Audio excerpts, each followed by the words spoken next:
got some young strikers in your squad, and you know Adam and Aaron haven't scored yet. Have you talked with them about that, giving that confidence up, because they've done well for you, but they've also done. Yeah, like it's a valid point. You know, I think Adam Idido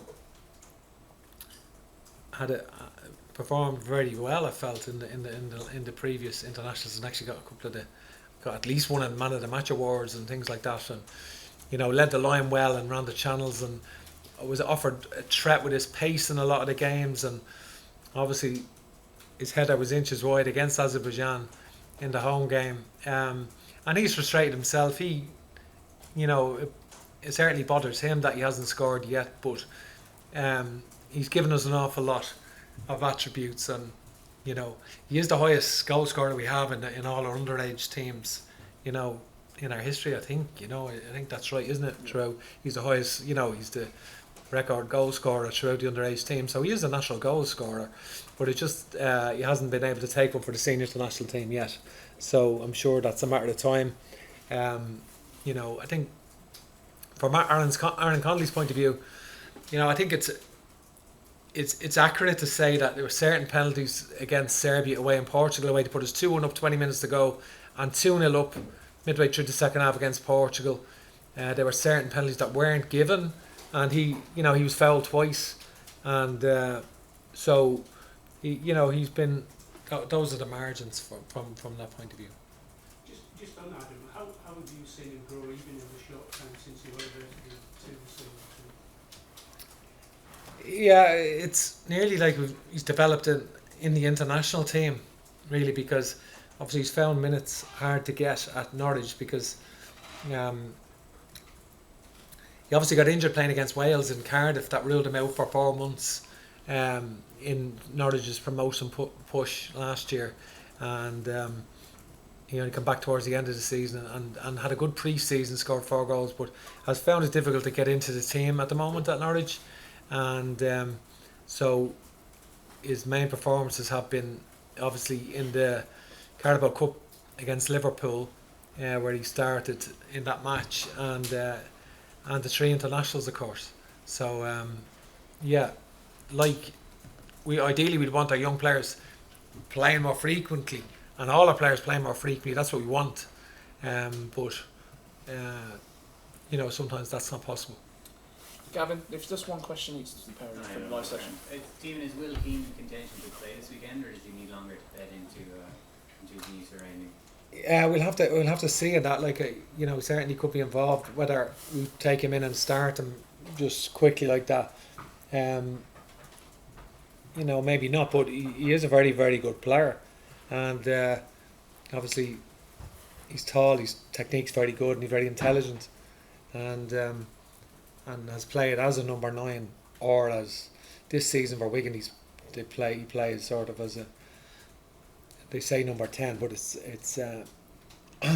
plays his back to goal a lot with linking the play and then getting in the box. So he's an intelligent footballer, and he knows how to look after the ball. He keeps possession very well and links play very, very well. And just the final one from that.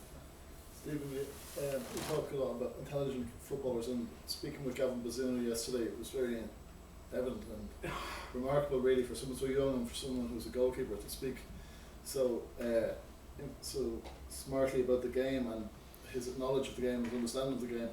Is that really a vital aspect of the modern player, and is there perhaps some players missing out on selection because they might not have that match intelligence that they might need? No, I don't think there's always a link between sort of academic intelligence and football intelligence. I think there's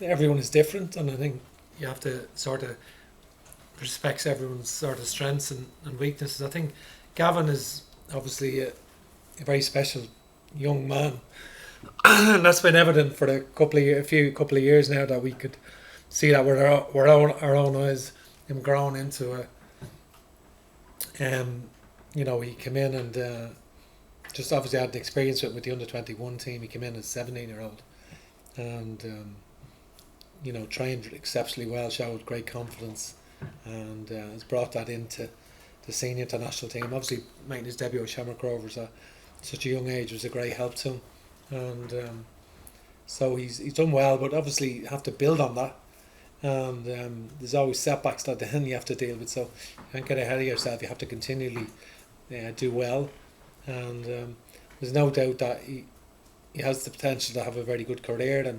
But he just, at the moment, we're just talking about the next game on Saturday, and hopefully he can put in a good performance. Well, just in terms of your philosophies around the game, do you need, I'm not talking about intellectual, I'm talking about just the football intelligence for your players to be able to understand and implement what you want? Yeah, and listen, we've learned a lot in the last year ourselves.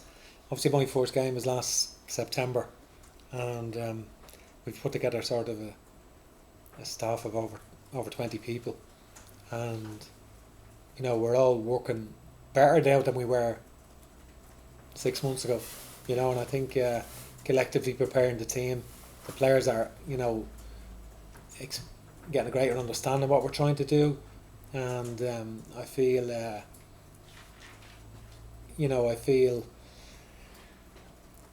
we'll be winning games soon. I think we want to try and have a good window this window. We want to go to Azerbaijan. We know we'll have to earn everything out there. Like their home record is, they don't give up, don't make it easy.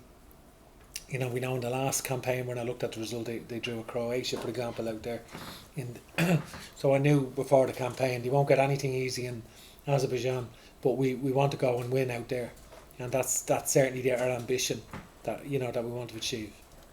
Okay, we'll begin the embargoed section now if that's possible. So any potential transmissions, if you can just